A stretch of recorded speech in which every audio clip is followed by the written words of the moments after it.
It's the story of an underground band who came out of nowhere to grab the national spotlight, virtually ignored by their label.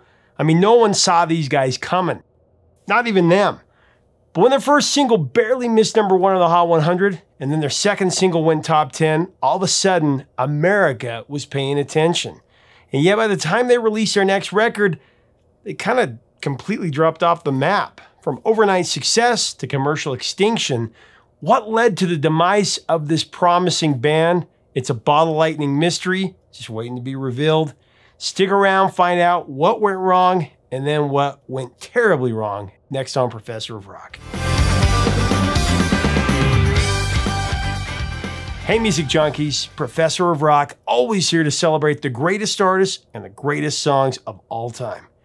You know, if your memories of superheroes come from actual comic books and Saturday morning cartoons and not the blockbuster movies, you're gonna identify with this channel.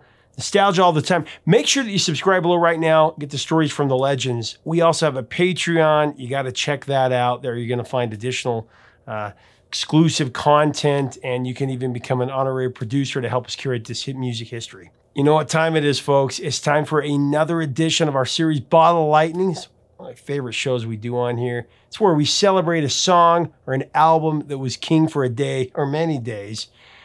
Here we honor artists and bands that rocketed up the charts, but for reasons unknown, they weren't able to sustain that success. Most people call them one-hit wonders. I even mess up sometimes and do it. But I like to celebrate them instead as lightning in a bottle. Today, we're going to take a deep dive into the band Information Society. A band who barely missed the top of the charts with their hit song, What's on Your Mind, Pure Energy. Tell me what's on your mind. And after that, they actually had another top 10 hit. Their next single, Walking Away.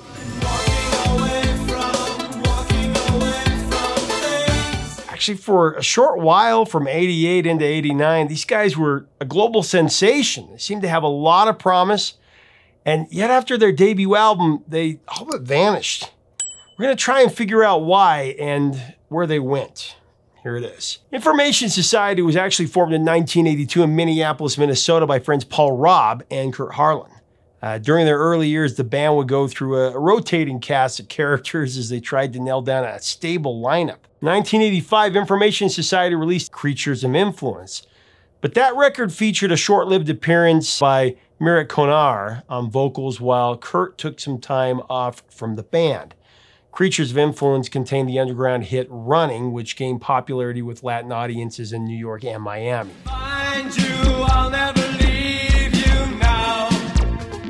Now, when Running started picking up speed in 1986, it grabbed the attention of producer Joey Gardner, who then actually pitched it to Tommy Boy Records.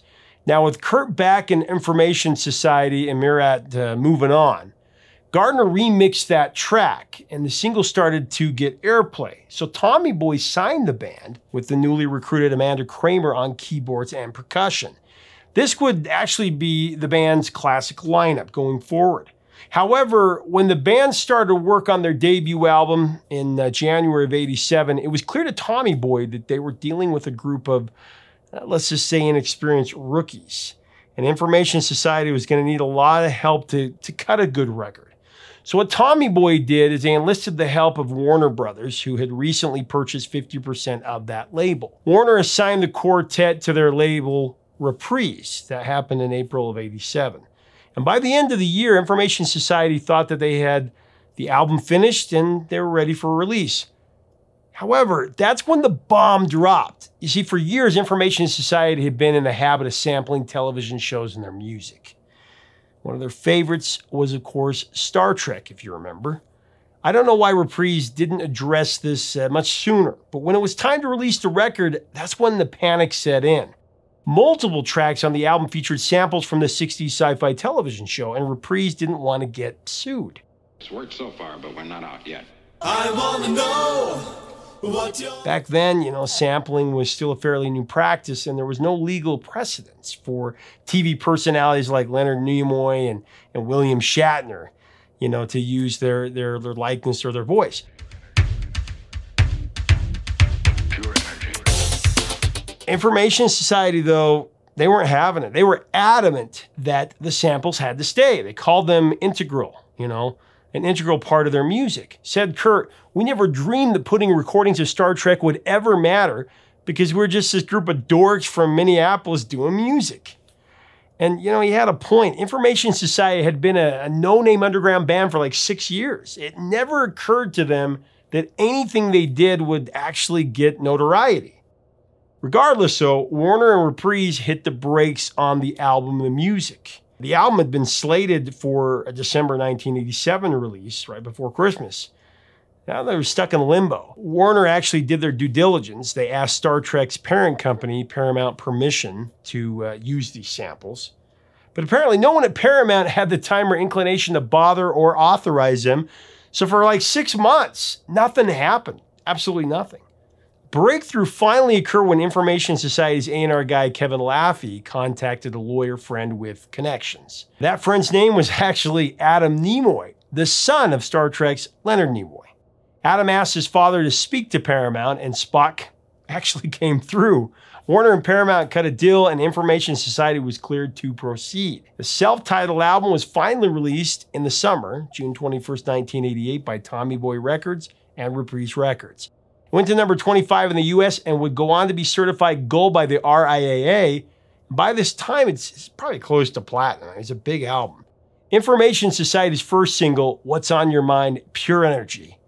It was their biggest, and actually it was one of the songs that sampled Star Trek. The Pure Energy subtitle came from a clip of Nimoy's voice in the 1967 episode Errand of Mercy. Fascinating. Pure energy. Pure thought. And at the beginning of the song, you can also catch DeForest Kelley, who played Dr. McCoy, saying, "It's worked so far, but we're not out yet." It's worked so far, but we're not out yet. I wanna know what you're... According to Paul Robb, What's on Your Mind, Pure Energy, started out as a lengthy instrumental track. Apparently, the band didn't really know how to write radio-friendly songs at this time, so they just kept turning out these 10-minute instrumental jams. This, of course, didn't fly with their label reps, who were worried about the band spending too much time and money in the studio. So they told the group, you need to start producing results, real results. Now, as we talk through the making of the song further, I do want to recognize our sponsor, Zenni Eyewear, the glasses I always jam. The feature that I've most benefited from Zenni over the last couple of years is their blue blocks, which protects your eyes from digital blue light from screens that we see every day. I tell you, I've cut my migraines down from one a week to about 1 to 2 a year. Check out Zenni today at zenni.com. Pure energy. So Information Society put the instrumental marathons on the back burner at this point, and Rob started studying popular music, looking for inspiration. His goal was to learn to write irresistible hooks and songs that were, easy to sing to, easy on the ears. One song that he paid particular attention to was Peter Gabriel's Sledgehammer.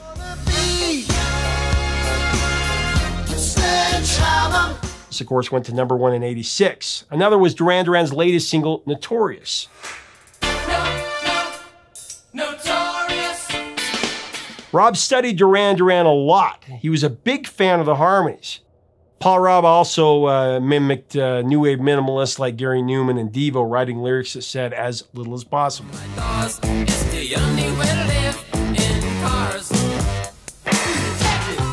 not too late to whip it. Whip it good. To my ears, Information Society always sounded like a techno Thompson Twins.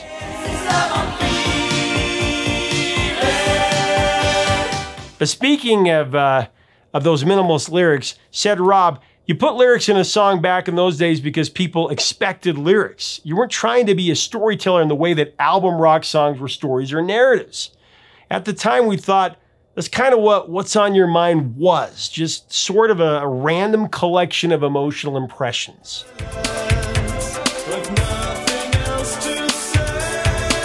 Although that was the intent, Rob admitted that when the song was finished, its lyrics did actually tell a story. The narrative is about people struggling to communicate with each other, With the help of his songwriting partner, Kurt Harlan, Paul describes someone who wants to figure out his partner's thoughts, but doesn't know how to do it. I can't see behind your eyes, the things that I don't know.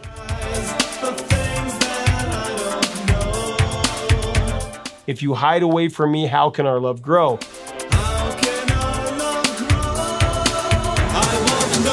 Verse 2 is much of the same, but it is the catchy chorus that drives this message home. I want to know what you're thinking. There are some things you can't hide.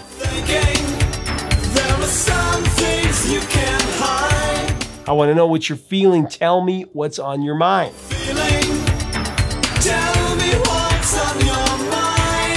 I mean, ultimately, the simple singability of the lyrics combined with some energizing hooks and quirky samples like that cool drone of the phrase pure energy. That proved to be just what Rob was after.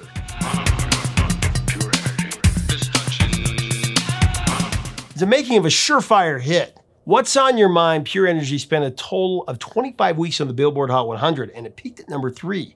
On the Modern Rock Tracks chart, it went to number 10. On the Cashbox chart, it went to number 3. And the Hot Dance Music Club Play chart, it went all the way to number 1. Though it had less success overseas, it stalled at number 81 in the UK. It did go to number 18 in Ireland, number 5 in Japan.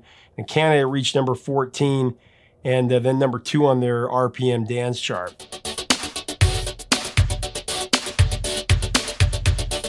What's on Your Mind would also make some pop culture appearances over the years. Showed up in the movie Loverboy in 1989. It's also in multiple David Copperfield specials at the time, including the Niagara Falls Challenge in 1990 and Tornado of Fire in 2001. It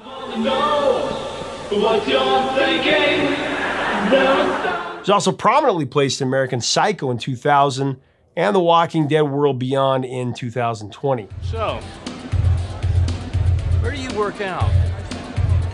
But What's on Your Mind wasn't the only successful single that Information Society released. In total, they would actually issue 4 singles from their debut album. The next one, Walking Away, that reached the top 10 as well. It was released in late '89. It peaked at number 9 on the Billboard Hot 100.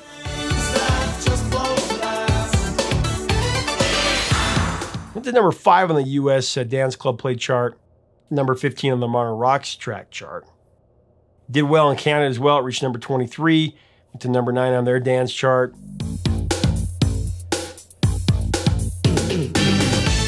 Like What's on Your Mind, Walking Away sampled Star Trek, but this time it was William Shatner's Captain Kirk saying, "It is useless to resist us." It is useless to resist us. And then Scotty calling out, "Let's go see."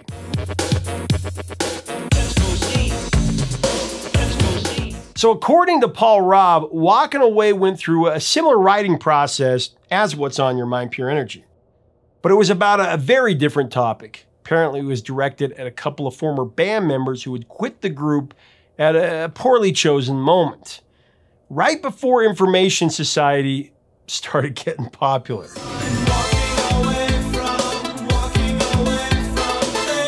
Rob described Walking Away's lyrics as it's basically someone complaining about people who left. It's a very transparent song.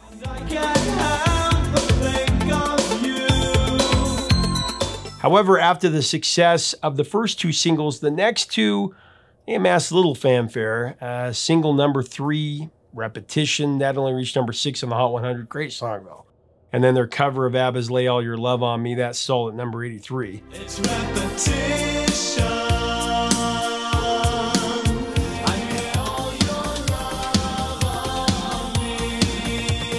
But despite the lackluster performance of the album's last 2 releases, Information Society was still having their day in the sun. I mean, with the popularity of What's on Your Mind and then Walking Away, there was plenty to celebrate with this band. The funny thing is, no one expected Information Society to be at all successful. Not their band, not their management, and no one from Tommy Boy or Warner, their label.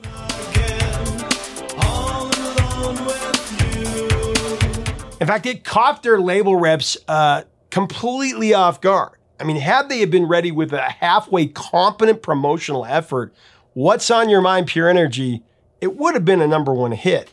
By October 22nd, 1988, only Phil Collins and UB40 stood in their way at the top of the Hot 100. Got a groovy kind of love.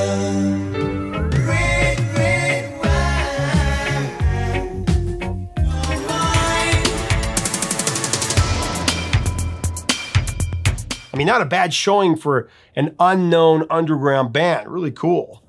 But the success would take some getting used to. In just a matter of months, these poor Midwestern hipsters were catapulted to the front lines of the entertainment industry and at the pinnacle of the 80s. I mean, it wasn't that long ago that earning $400 a week felt like this band was living large, and they didn't have all these expectations that came along with being a national act. For Kurt in particular, who incidentally didn't want to be the lead singer, it was a seriously stressful time. In his words, he was the only one in the band who could sing worth a damn, so everybody else just made him do it.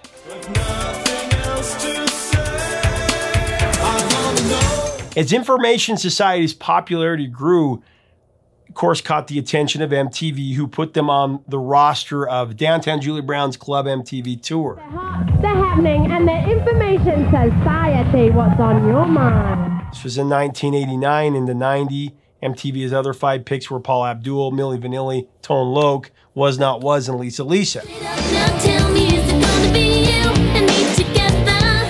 Oh, oh, oh. So I watch Miami Vice. I want the dinosaur.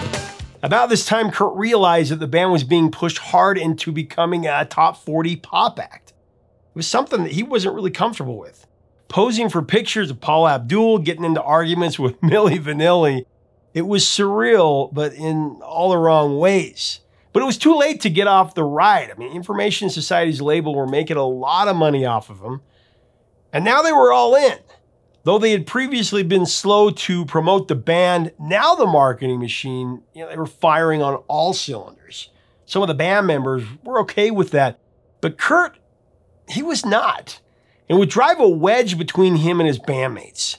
Further complicating matters was a dark secret that the band would keep quiet for years, actually. One that would lead to Amanda Kramer's departure just as they were starting to search. Recounting her exit, Amanda from Information Society said, basically they decided to kick me out because I was a heroin addict. So at the very end, they were all very upset about it. It was something I kept secret from them for a long time. It had been going on for years. It did start to interfere with the band towards the end. Just ridiculous junky things, like I'd have bundles sent to the hotels every day, or carrying syringes through metal detectors at the airport. End of quote. Amanda's heroin highs and lows were an unexpected roller coaster ride for her bandmates and for her. According to her, the guys all voted her out because of it. Soon after, Amanda entered rehab, but the scars of rejection, they ran deep. Understandably, I mean, Amanda was pretty angry about it, especially since she was willing to get treatment for it. In time, though, her ousting from Information Society led to even bigger opportunities. In 1989, Amanda joined the Golden Palominos and recorded multiple albums with them. I'm alive and living now. She also worked with 10,000 Maniacs, recording and touring the platinum-selling releases Our Time in Eden and MTV Unplugged.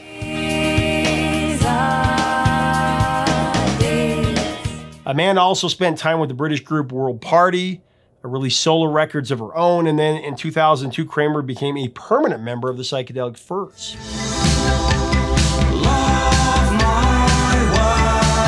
After Amanda left the band, Information Society, they became a trio. But tension still remained within the band, particularly between Paul and Kurt. In Paul's words, they were both know-it-alls who wanted to control every aspect. Despite this, Information Society managed to put out 2 more albums before falling apart. Pretty good albums, I must say, as well. Their 1990 follow-up album, Hack, was a moderate success. However, the record's first single, Think, would be their last song to chart on the Hot 100. It topped out at number 28. Great song, should have been higher. It was after their 3rd studio album, 1992's Peace and Love Incorporated, that both Paul and James Cassidy quit the band. Paul described a meeting they had that he called the Black Day of Death. There, Paul outlined his 3 conditions for staying in the band. First, the work had to feel easy. Second, it had to be fun. And third, they had to be making a lot of money. If any one of these was missing, he was out. I'm guessing all 3 were missing probably at this point. Kurt Harlan, however, would continue under the Information Society moniker. He released Don't Be Afraid in 1997 and a compilation album, Insos Recombinant, in 1999. And some of you may recall, in 2004, Information Society was featured on VH1's Bands Reunited. It's actually an interesting watch with a surprise, unhappy ending. And then in 2005, Harlan, Cassidy, and Rob regrouped for some shows. But afterwards, it was Kurt's turn to leave the band. After that, albums would follow. 2007, Synthesizer featured new member Christopher Anton on vocals. But by the end of 2009, he would be out, and then Kurt would be coming back into the band. Since then, though, Information Society has released even more albums. There was Hello World in 2014, the Cover Collection, Orders of Magnitude in 2016, and then Oddfellows in 2021.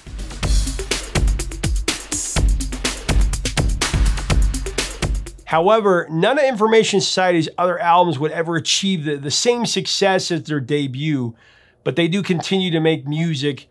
And you know what? A comeback is always possible, especially with the last few years of the explosion of synthwave.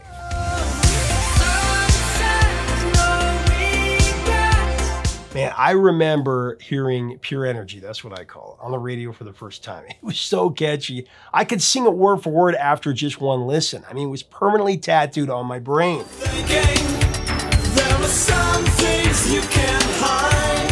I had to get this cassette tape.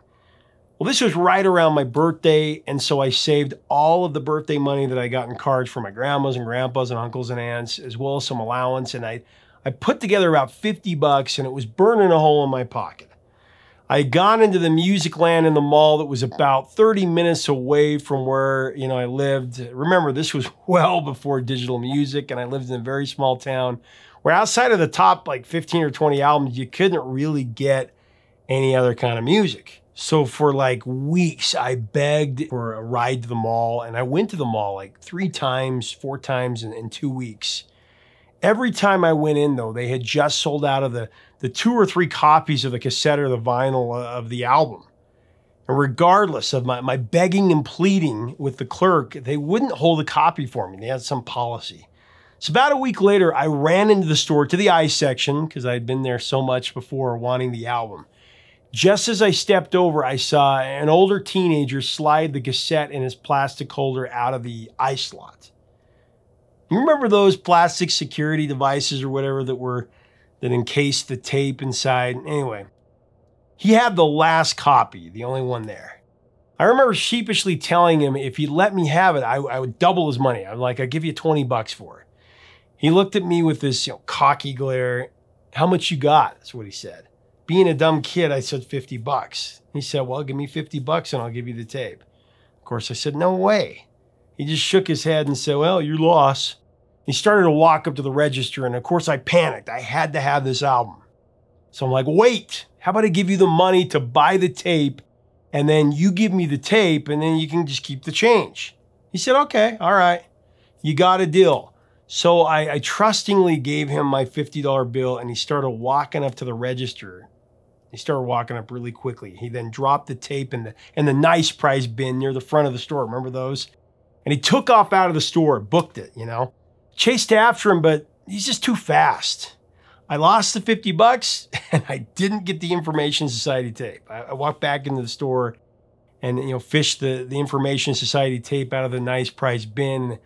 I stared at the colored band members on the front of the tape in pure anguish. Probably about a half hour later, my dad walked into the store and he told me, it's time to go. He could tell that I was upset, so he asked, what's going on? And I told him the whole story. I said, I was so stupid. And so he's like, why did you give him the $50? Why didn't you go up and pay for the tape? And I said, well, I was stupid. I felt dumb. I started walking out of the store with him. And he turned to me and said, I'll tell you what. The shop needs cleaned and the flower bed needs some weeding. And if you'll do both, I'll give you an advance. I'll pay you up front and you can get this album. I can tell that it means a lot to you. So we made a deal, and my dad was even cool enough to let me listen to Information Society all the way home, even though it was not his cup of tea. And he was like, what is this music? And all I could say was, Dad, it's pure energy.